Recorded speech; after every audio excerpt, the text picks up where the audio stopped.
So, six Republican members of Congress have signed on to this unity pledge involving some Democrats as well that have said they are going to certify the election no matter who wins. They are not going to be part of any sort of shenanigans surrounding January 6, 2025, and the electoral count that day. And they would vote to certify the election, in favor. They would attend the inauguration, and they have denounced any violence or any calls for violence surrounding that, should that arise. Um, but I'm not expecting anything to happen on January 6, 2025, because back in 2022, the Congress passed a law that Joe Biden signed that changed how the electoral count worked.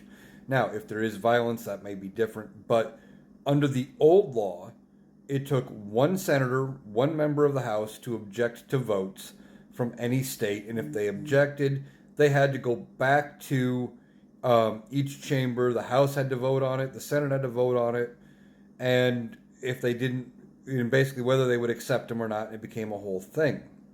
But it only took two members of one senator, one member of the House. Under the new rules, it takes 1/5 of the senators, 1/5 of the members of the House. And that's a lot higher margin. They are not going to get that number, I don't believe, in order to start objecting to votes in the certification of the election. It's all ceremonial. Effectively, it is just an old standing practice. Now that we have modern technology, we don't have to wait on this whole thing to be done. But it is still a thing that is in place because that is how it is done. Until we pass something to either getting rid of the Electoral College or modifying it or what have you, this is what we have to do and what we have to deal with.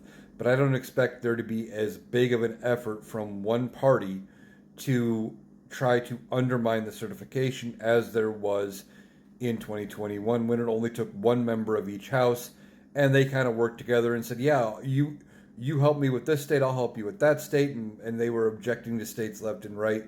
Basically, any of the swing states that Joe Biden won by narrow margins.